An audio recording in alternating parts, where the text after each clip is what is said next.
우리 한번 따라합시다. 더불어 화목합시다. 옆 사람 같이 합시다. 우리 화목하게 삽시다. 아멘. 40대 후반의 어떤 변호사가 어느 날 아는 지인의 장례식장에 문상을 마치고 나오다가 바로 옆에 있는 다른 방 빈소에 놓인 그 어린아이의 영정사진을 보았습니다. 마음이 너무 짠했고요.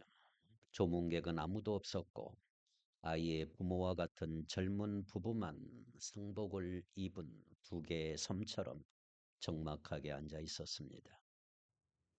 이 변호사는 조용히 들어가 아이의 영정에 헌화하고 묵념을 한 뒤 상주인 부모에게 이렇게 말을 합니다.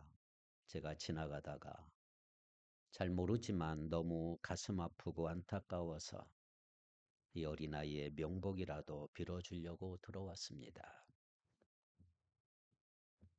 50대 중반의 어떤 프리랜서는 자기 아내가 갑자기 긴 머리카락을 가위로 싹둑 잘라버렸어요. 아내의 친구가 항암 치료 때문에 삭발한 다음에 창피해서 외출도 못하고 집에만 들어박혀 있으니까 친구인 자신도 긴 머리카락을 친구처럼 빡빡 깎아버린 것입니다. 그 뒤로 시장이든 백화점이든 늘 함께 다녔습니다. 아내가 비구니가 되는 줄 알고 불안해 있더니 남편은 비로소 안도의 한심을 쉬었다고 합니다.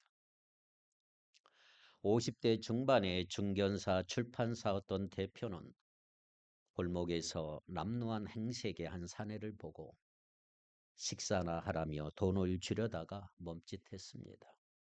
돈을 불쑥 내미는 것은 인간에 대한 예의가 아니라는 생각 때문이었죠. 잠시 고민하다가 이 돈을 어떻게 하면 저 불쌍한 남자에게 줄 수 있을까? 그는 사내의 등을 향해 이렇게 말을 했어요. 아저씨 이거 흘렸네요. 바닥에 떨어진 돈을 주어 주인에게 돌려주는 척하며 돈을 주었다고 합니다. 이 세 사람의 따뜻한 일화는 흔할 것 같으면서도 흔하지 않은 우리들의 이야기라고 할 수가 있습니다. 전혀 모르는 사람의 그 빈소에 헌화했다는 이야기. 그리고 암투병 중인 친구를 위해 같이 삭발했다는 이야기. 베풀되 거린을 돈의 주인으로 만들어 명분을 세워주는 이야기는 오늘 우리 주변에서 흔히 듣기 힘든 이야기들이라고 할 수가 있습니다. 그날 아이의 부모는 낯선 조문객으로 마음이 얼마나 따뜻해졌을까요? 암투병 환자는 삭발한 친구로 인하여 이미 절반은 치료되었을 것이고 거리는 일부러 자신의 떨어진 자존감을 세워주는 것으로 큰 위로가 되었을 것입니다. 이 세 분의 인품과 마음이 진짜 아름다운 공감이고 공감의 씨앗이라고 할 수가 있습니다. 빡빡한 세상이지만 이런 사람들이 있기에 세상이 아직도 살만한 곳이다 이렇게 생각하지요.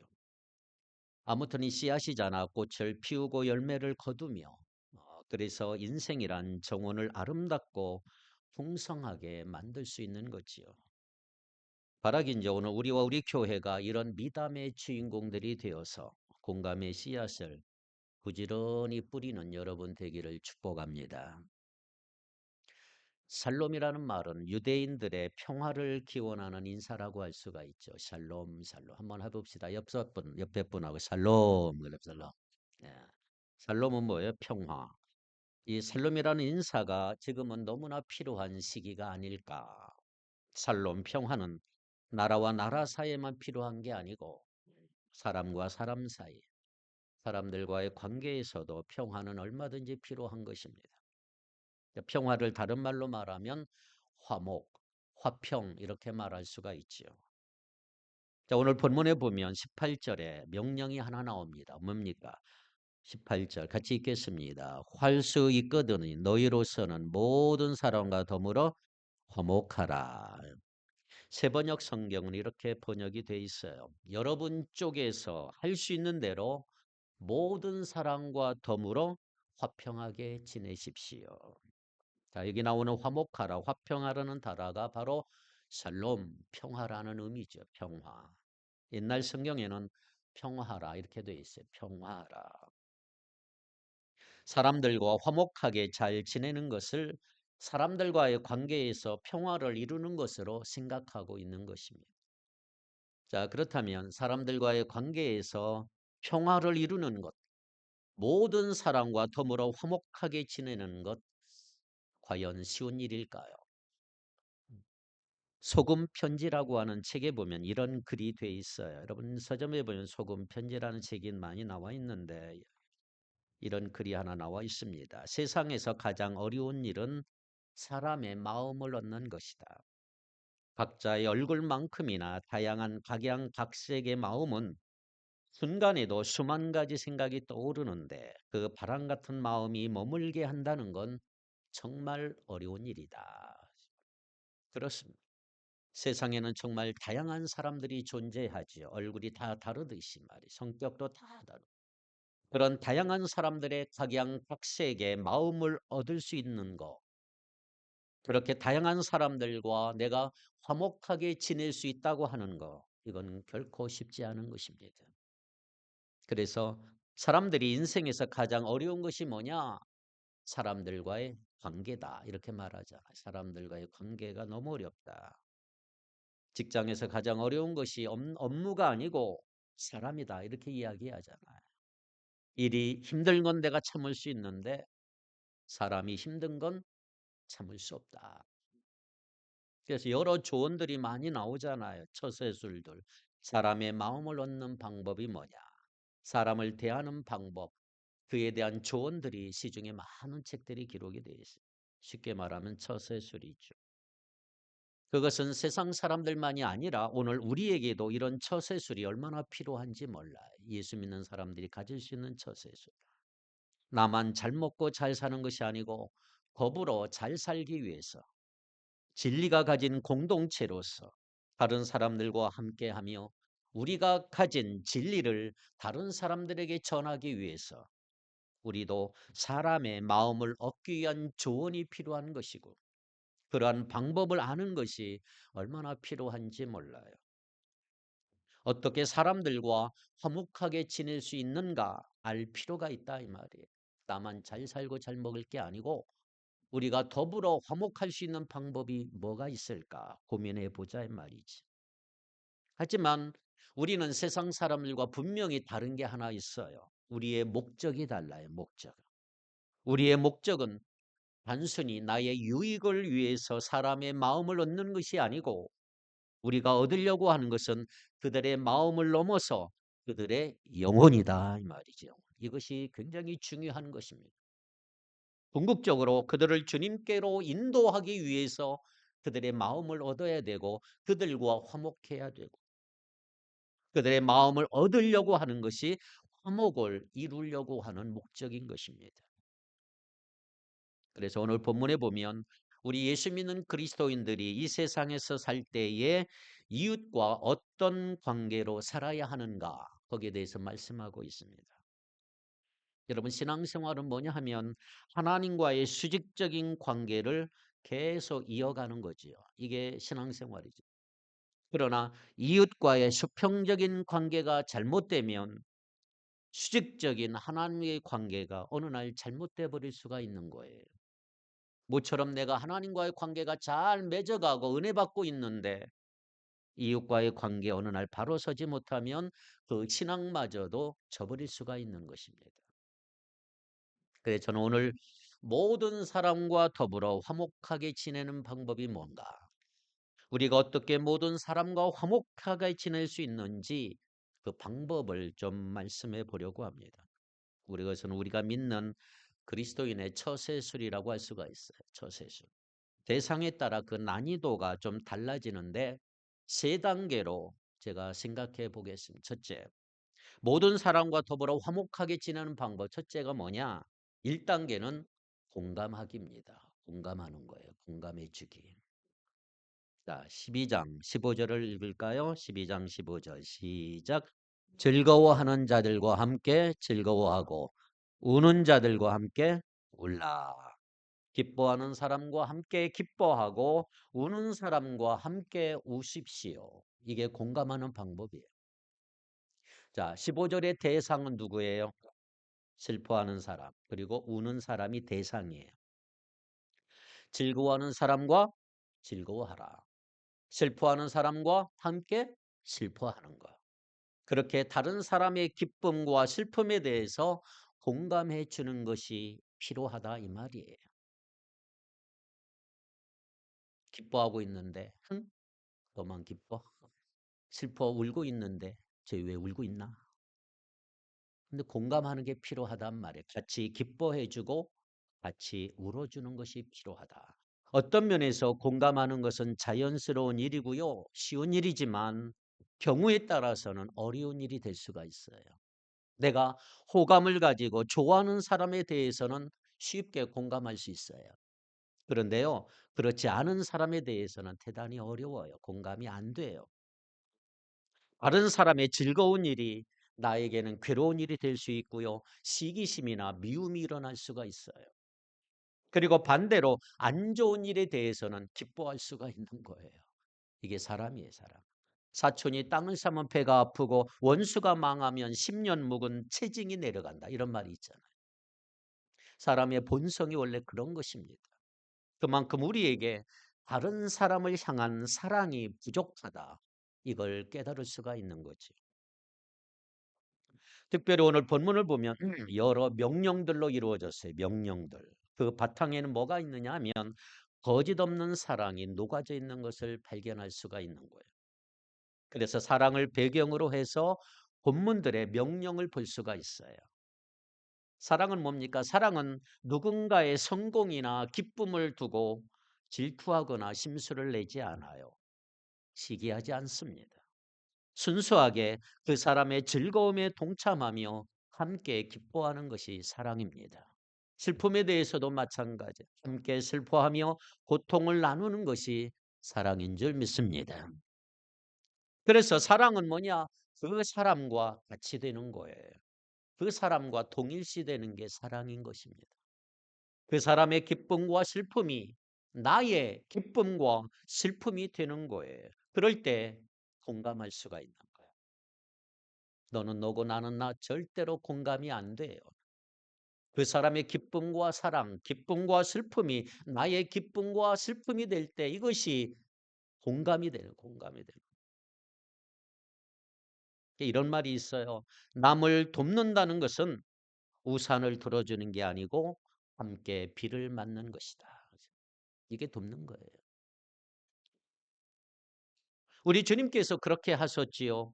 요한복음 2장에 보면 기쁨이 넘치는 혼인잔치에 예수님이 기뻐하셨어요. 참석하셨죠. 포도주가 떨어졌기에 그들의 물로 포도주를 만들어 주셨어요. 그리고 사람들을 꺼려하는 죄인들과도 함께 먹고 즐기고 기쁨을 함께 하셨어요. 그리고 가족을 잃은 슬픔에 빠져 있는 자들과 함께 하시며 함께 웃었어요. 함께 비를 맞으셨던 거지요. 주님이 내 삶의 이유가 되신다면 무엇이 우리의 즐거움이 되고 무엇이 우리의 슬픔이 될까요? 내가 주님을 생각할 때 다른 사람의 기쁨에 반감을 가질 필요가 있을까요? 내가 주님을 생각할 때 다른 사람의 슬픔에 동참하지 못할 이유가 뭐가 있습니까? 오히려 그 마음을 주님께로 인도할 수 있는 기회가 될 거다 이 말이에요. 기쁨에 같이 기뻐하고 슬픔에 같이 슬퍼할 수 있다면 함께 비를 맞을 수 있는 그런 공감으로 전도에 성공하는 여러분 되기를 축복합니다. 공감이죠. 그 공감할 수 있는. 오후에 자세하게 공부를 하겠습니다. 두 번째, 모든 사람과 더불어 화목하게 지내는 방법. 두 번째, 2단계는 뭐냐? 공감했다면 겸손해야 합니다. 겸손하기입니다. 겸손하기. 16절 읽겠습니다. 로마서 12장 16절. 시작. 서로 마음을 같이하여 높은 데 마음을 두지 말고 도리어 낮은 데 처하며 스스로 지혜 있는 채 하지 말라. 아멘. 서로 한 마음이 되고 교만한 마음을 품지 말고 비천한 사람들과 함께 사귀고 스스로 지혜 있는 채 하지 말라. 자, 그렇다면 16절에는 어떤 대상을 생각할 수 있을까요? 대상이 누구예요? 우리 성경은 낮은 데라고 번역이 되죠. 낮은 데. 그 의미가 낮은 위치에 있는 사람. 세번역 성경에는 비천한 사람들, 다른 성경에 보면 비천한 사람, 낮은 자들, 낮은 처지에 있는 사람들 그렇게 번역하고 있어요. 그러니까 쉽게 말하면 교만하지 말고 낮은 위치에 있는 사람과 함께하라. 겸손하라는 거지. 우리의 잘못이 뭔지 아세요? 여러분, 상대적으로 나보다 낮은 위치에 있는 사람은 내가 화목하게 지내고 싶은 대상에서 빼버리죠.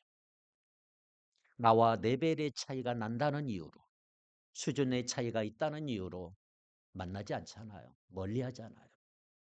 그러지 말라는 거예요.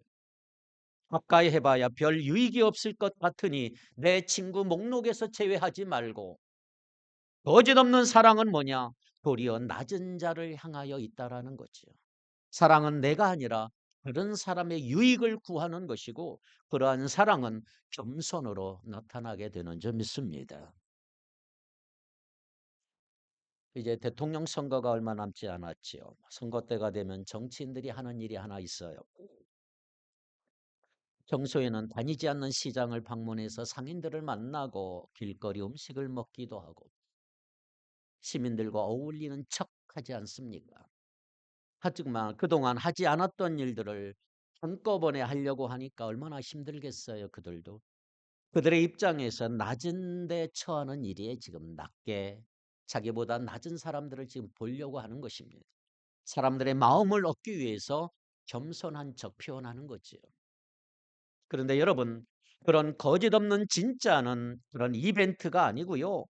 삶으로 증거되어야 한다는 거죠. 내 삶으로 보여줘야 된다는 거예요. 겸손한 채 하는 게 아니고 겸손함으로 나타나야 합니다. 그런 삶이 여러분들에게 그런 삶이 나타나기를 바랍니다. 척이 아니고 몸에 배어 있는. 그러기 위해서 우리는 계속해서 우리 안에 있는 교만과 싸워야 돼요. 싸워야 되는 것이죠. 사람들과 싸우지 않기 위해서 계속해서 내 안에 있는 교만과 싸워서 승리하라 이 말이죠. 교만은 뭐냐 하면 사람들과의 관계에 있어서 얼마나 많은 문제를 일으키는지 몰라. 교만은 내가 맞고 다른 사람은 틀리다라고 말하는 게 교만이에요. 교만은 나는 그럴 자격이 있지만 다른 사람은 없다라고 하는 거예요. 교만은 나는 할 수 있고 그래도 되지만 다른 사람은 아니라는 거예요. 그래서 사람들과의 관계에서 교만이 끼어들면 절대로 공감이 안 되고 화목할 수가 없는 것입니다. 그래서 우리가 서로 마음을 같이 하며 우리의 마음을 두어야 할 곳은 저 높은 곳이 아니라 낮은 곳이다. 낮은 곳. 우리가 겸손할 때 평화를 이룰 수가 있는 거예요. 세 번째, 모든 사람과 더불어 화목하게 지내는 법. 3단계는 뭐냐 하면 축복하기입니다. 축복해 주는 거예요. 14절 읽겠습니다. 오늘 본문 로마서 12장 14절 시작.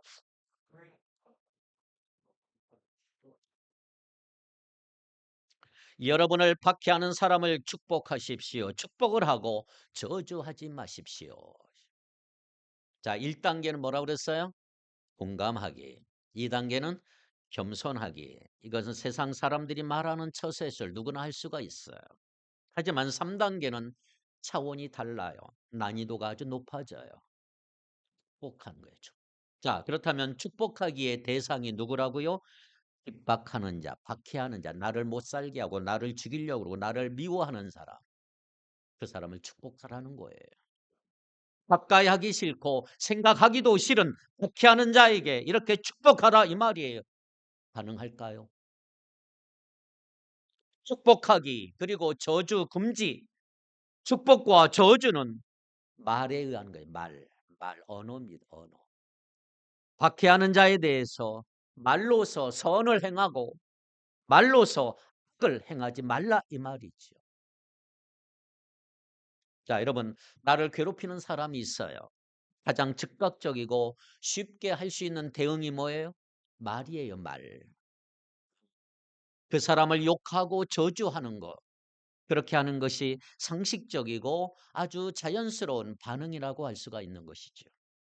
비록 그 앞에서는 어렵더라도 못한다 할지라도 뒤에서 보이지 않을 때 저주하며 주문을 막 외듯이 말이에요. 다른 사람과 함께하면 만족도가 더 커질 수 있어요. 뒷담화가 얼마나 재밌습니까? 하지만 바울은 그런 것을 우리에게 지금 명령하고 있어요. 뭐예요? 그게 세상에서 볼 수 없는 처세술. 그리고 이것은 우리 주님께서 원하시는 거예요. 누가복음 6장 27절, 28절 같이 읽겠습니다. 누가복음 27장 6장 27, 28 시작. 그러나 너희 듣는 자에게 내가 이르노니 너희 원수를 사랑하며 너희를 미워하는 자를 선대하며 너희를 저주하는 자를 위하여 축복하며 너희를 모욕하는 자를 위하여 기도하라. 아멘. 보십시오. 자기를 핍박하고 미워하는 사람을 축복하라고 하는 이 명령. 세상 어디에도 찾을 수 없는 명령이에요. 누가 그런 말 합니까?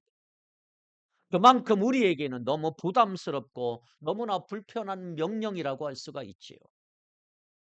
자, 그래서 성경은 3단계는 조금 구체적인 명령으로 이어져요. 3단계에서. 자, 17절 뭐라고 그랬어요? 시작. 아무에게도 악을 악으로 갚지 말고 모든 사람 앞에서 선한 일을 도모하라. 18절 시작. 할 수 있거든 너희로서는 모든 사람과 더불어 화목하라.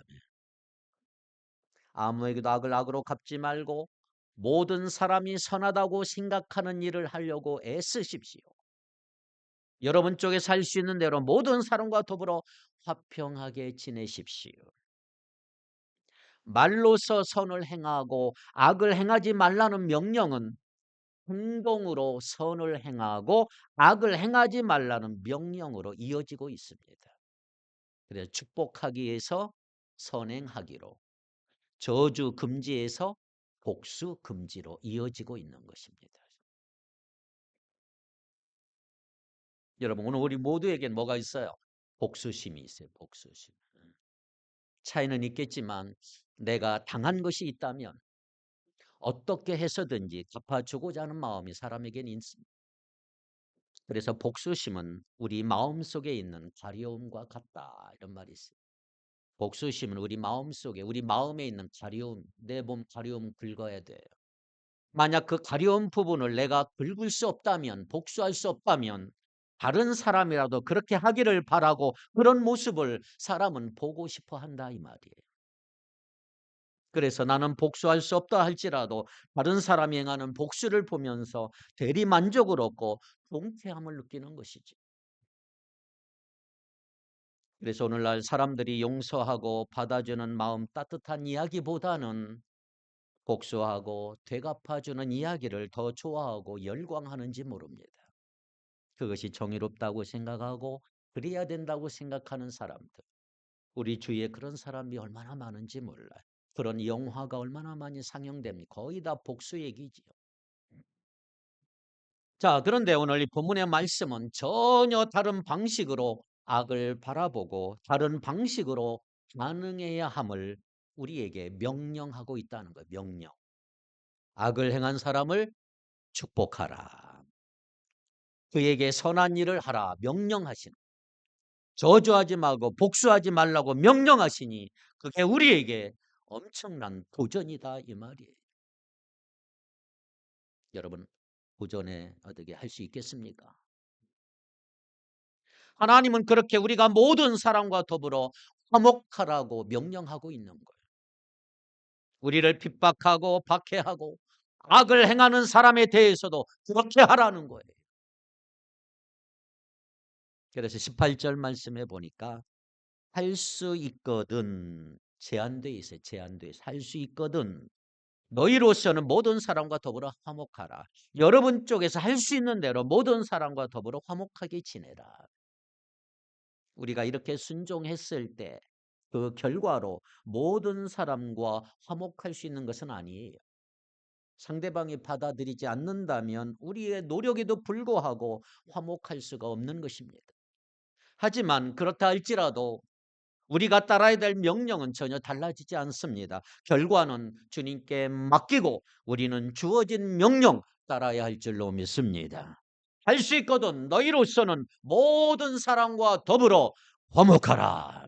명령이란 말이에요. 명령. 근데 여기서 우리가 오해하지 말아야 될 부분이 하나 있어요. 오해하면 안 됩니다. 뭐냐? 악을 보복하는 것, 금지하는 것은 악을 가벼이 여기는 것을 의미하지 않아요.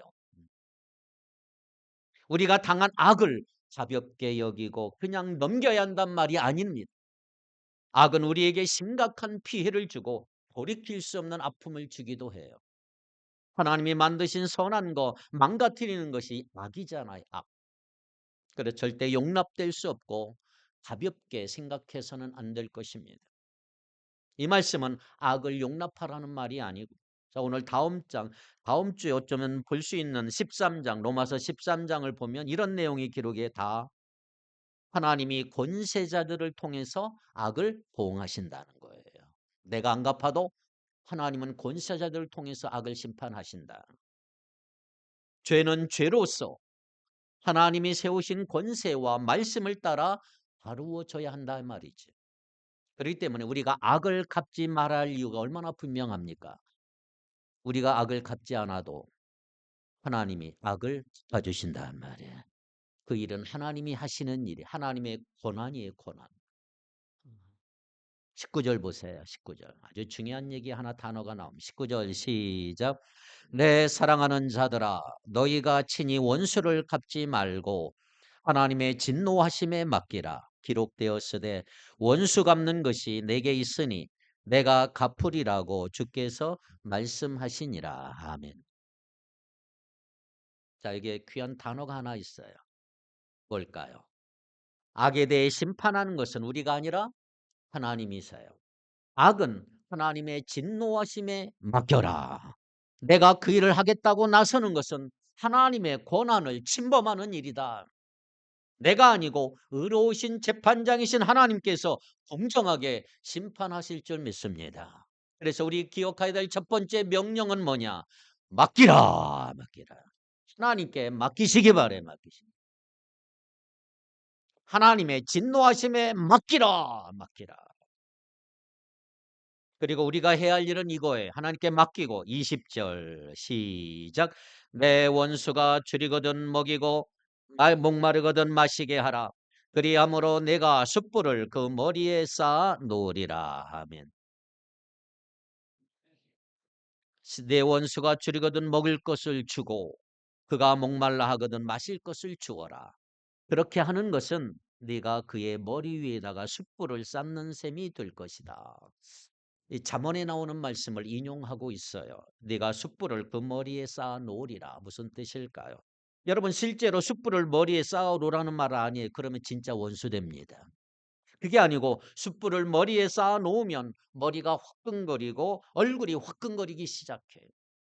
곧 자신의 행동에 대해서 부끄럽게 여기고 자신의 잘못을 깨닫고 회개함으로 인도하도록 하라 이 말이지.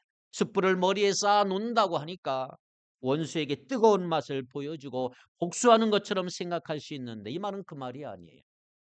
원수 자신을 부끄럽게 여기고 돌이키게 하라는 말이죠. 원수를 섬김으로 회개에 이르도록 하라는 거예요. 여기서 중요한 게 섬긴다. 여기 말씀에서 알 수 있듯이 복수 금지는 마냥 아무것도 하지 않는 것으로 끝나지 않습니다. 보다 적극적으로 선을 행하는 데까지 이어지는 거예요. 그래서 이 명령을 요약하면 뭐다? 섬기라, 섬기라. 원수에게 먹을 것을 주고 마실 것을 주어라. 그래서 3단계에서 요약된 명령들 다시 정리하면 자, 첫째는 뭐라고 그랬어요? 맡기라. 심판하시는 하나님께 맡기시기 바랍니다. 둘째, 섬기라. 차원이 다른 사랑으로 섬기시기를 바랍니다. 섬기. 자, 마지막 셋째는 이기라. 이기셔야 합니다. 12장 21절 시작. 악에게 지지 말고 선으로 악을 이기라. 아멘. 악에게 지지 말고 선으로 악을 이겨라. 그래서 악에 대해서 우리가 악이 아니고 선으로 대응할 때, 그럴 때 우리가 악에게 넘어가지 않을 수가 있는 거예요. 그럴 때 우리가 세상에서 예수님의 모습을 보여줄 수가 있는 거지요. 그럴 때 우리가 그 악에 대해서 이기는 것이고 승리하는 줄 믿습니다. 흔히 세상에서 말하는 승리의 구호가 뭐예요? 나가자, 싸우자, 이기자 이거잖아요. 오늘 명령으로 말하면 우리 그리스도인들은 이래야 돼요. 맡기자, 섬기자, 이기자. 한번 따라합시다. 맡기자, 섬기자, 이기자. 사람들과의 관계에서 악에게 승리하기 위해서 맡기자, 섬기자, 이기자. 기억하시기 바랍니다. 할렐루야.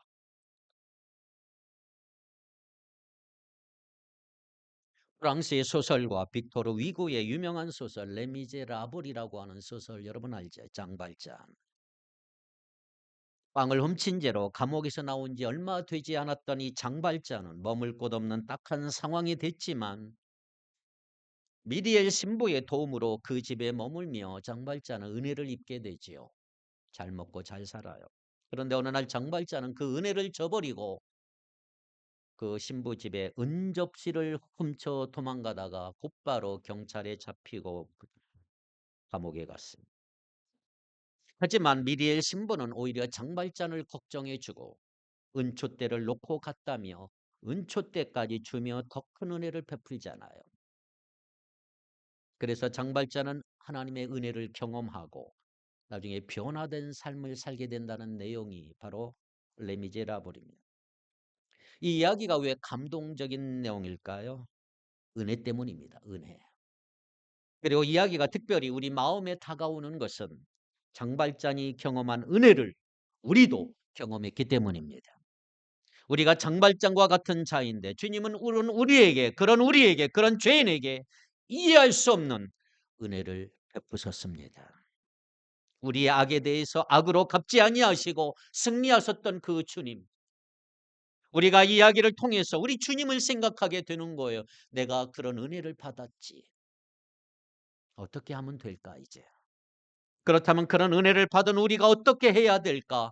한번 생각해 보셔야 합니다. 지금 우리가 원수라고 말할 수 있는 사람이 얼마나 있을까요? 내 주위에. 내 목숨을 위협하고 피하는 대적이 우리에게 과연 있을까요? 복음을 전한다고 나를 핍박하며 죽이려고 하는 사람이 있을까요? 그런 원수에 대해서도 우리 주님은 선을 행하라고 말씀하고 있는데 그에 비하면 지금 우리 주변에 있는 사람은 그보다는 쉬운 사람이 아닐까요? 원수 같은 사람이 과연 존재합니까? 솔직히 사랑으로 섬기고 용납하고 가까이 하기 어려운 사람도 있어요. 인내하며 계속해서 선을 행하는 것이 쉽지 않을 때도 있어요. 아무리 숯불을 쌓아 올려도 아무런 효과가 없는 것 같은 사람도 있어요. 때로는 숯불의 따뜻함을 즐기고 이용하는 사람도 있어요. 내가 계속 이렇게 해야 하나? 더럽고 치사하다. 이 방법이 맞는지 잘 모르겠다 싶을 때도 있어요. 그런데 할 수 없다고 생각되는 그 일, 하고 싶지 않다고 생각되는 그 일, 정말 어떻게 할 수 있을까 싶은 그 일, 그 일을 주님이 원하신다는 거예요. 나에게 악을 행하는 사람들에게까지 사랑으로 반응하기를 바라신다 이 말이에요. 우리 주님께서 그렇게 행하셨기 때문입니다. 우리 주님이 그렇게 하셨어요. 욕을 당하시되 맞대어 욕하지 아니하시고 고난을 당하시되 위협하지 아니하시고 심판하신 하나님께 다 맡기셨습니다. 오늘 우리도 주님처럼 복수하기를 거절한다면, 박해하는 자들을 축복하고 싶다면, 선을 행하는 것으로 순종한다면, 심판하시는 하나님께 맡긴다면, 사랑으로 섬긴다면 우리는 선으로 악을 이기게 될 줄 믿습니다. 그래서 진짜 승리하는 우리 모두가 되기를 주의 이름으로 축복합니다. 기도하겠습니다. 전능하신 하나님, 저희가 하나님의 뜻을 알고 행하는 자들 되기를 원합니다. 박해하는 자들을 축복하고 상대방의 입장을 먼저 생각하고 함부로 원수를 갚지 말고 오히려 선으로 악을 이기는 자들 되게 하옵소서. 저희들은 비록 연약하지만 성령께서 함께 하시기에 능히 감당할 수 있음을 믿습니다.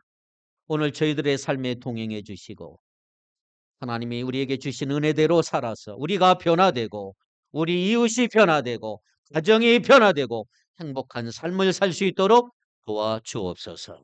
성령으로 도와주옵소서. 변화받게 도와주시옵소서. 하나님의 치유가 우리 가운데 우리 가정에 임하시옵소서. 비극이 희극이 되게 하옵소서. 십자가가 영광이 되게 하옵소서.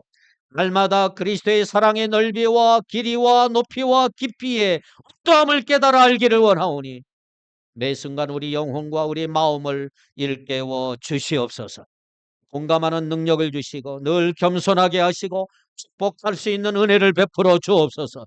모든 것 주님께 맡기기를 원하나이다. 사랑으로 섬기게 하시고 선으로 악을 이기며 승리하는 우리 축복교회 모든 성도들 되게 하여 주시옵소서. 예수님의 이름으로 기도하옵나이다. 아멘.